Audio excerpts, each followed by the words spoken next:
ng spinal, maybe sa motor or anything else.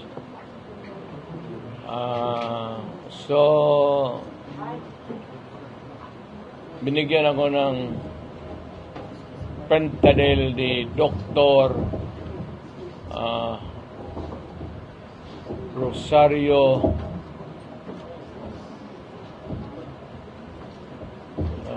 de la Rosa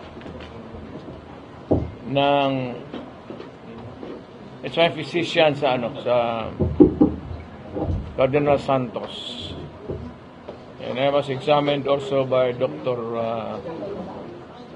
Ibong, forgot his name, but one of the things that was prescribed since I was in pain before ako tinungsok dito,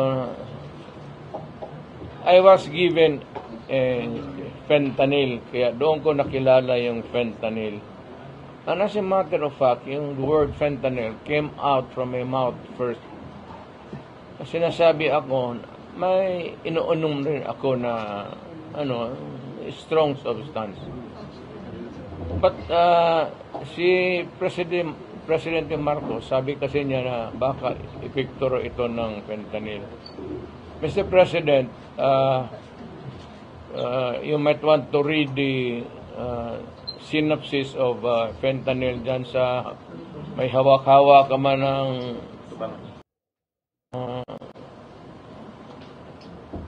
yung cellphone mo. Fentanyl is a medical thing. It eases up the pain. Ngayon, yan nilalagay yan para to ease the pain. Pero nung na-opera na ako, okay na ako. And that was about 8 or 7 years ago. Shortly before I ran for the presidency. Magkaroon ako ng talagang masakit. Itong fentanyl po, Mr. President, it is prescribed by a doctor, may prescription yan. Ito yung fentanyl patch. Parang ganunin mo yan, malaki man yan, guntingin mo sa 4, ganon. Tapos, isa ito, it talks for about mga 6 hours, 7. Wala na, palitan mo na naman. And it is prescribed by the doctor. And kinuha ko yung aking fentanyl prescription drug doon sa pain center ng St. Luke's. At nalaala ko pa ang nagbigay sa akin noon si Dr. Javier. So I'm giving you the name and my doctor. Pagkatapos noon po, gumaling na ako, Mr. President. Hindi na ako nag-fentanyl. Hindi ko na kailangan eh. Ngayon,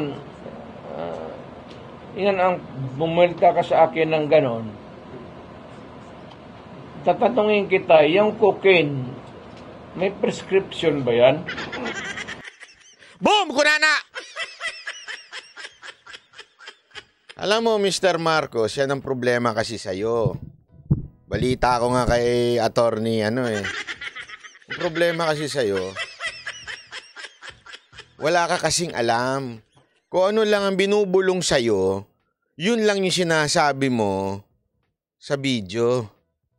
Kaya nga sa totoo lang, walang naniniwala dun sa ambush interview. Hindi ambush interview yun. Alam nyo ba na yun daw po ay planted interview?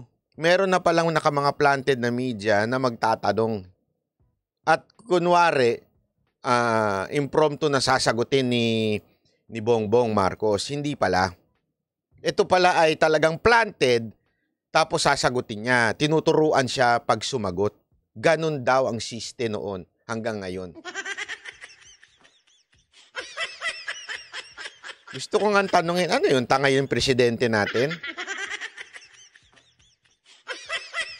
Kailangan panturuan? Hindi ako, nagtatanong lang ako hindi ko hinuhusgahan.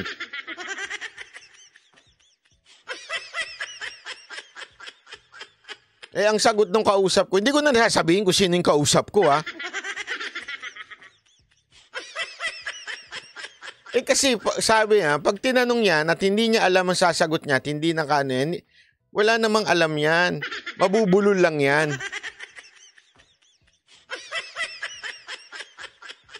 Nagulat talaga. Talaga? Hindi ko na sabihin sa inyo kung sino yun, ha?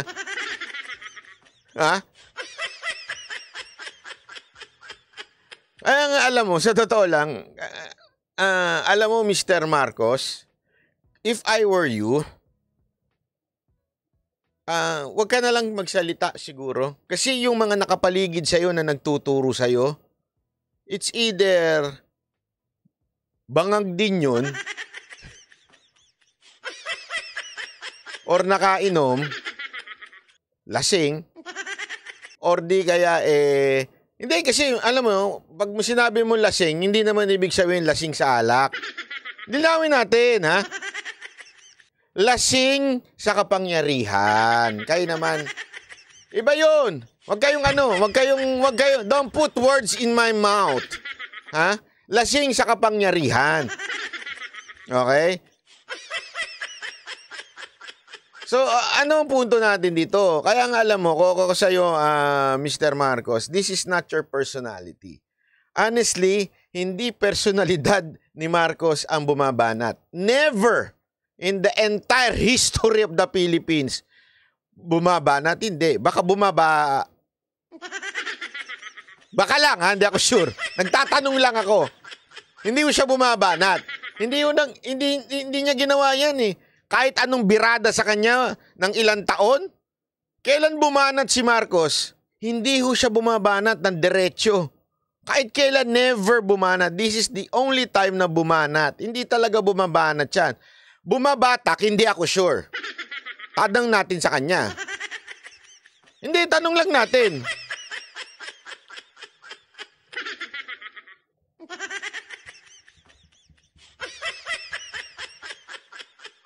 Kasi napaka-importante. Batak Ilocos. Oo nga, yun nga. Kaya nga bumabatak. Ibig sabihin, nagpupunta ng Batak Ilocos. Ano ba iniisip nyo? Na Batak? Kayo naman, dumi ng mga isip nyo.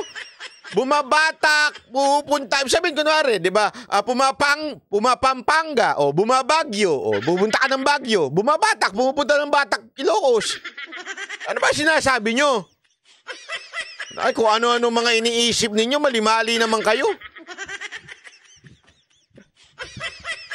Hindi, wag niyong misinterpret yung sinasabi ko. Oo. Wag niyong baguhin yung sinasabi ko, okay? So, yun ang ibig ko sa'yo, mga Batak Ilocos. 'Di ba? Malay mo, pag bumunta ka ng Batak Ilocos, wala, pagod ka na. So, pag dating mo sa speech mo, maaaring iba-iba na sinasabi mo. Tama, mali? Anyway, yun ang nga sinasabi natin eh. Yung fentanyl na sinasabi, sa totoo lang, alam mo, si PRRD, sobrang transparent. Sinabi niya pa sa ospital, sinabi niya pa kung sino yung doktor, at may prescription ho yun. Talaga naman na-disgrasya. Ilang beses ko na hong sinabi sa inyo yan, di ba?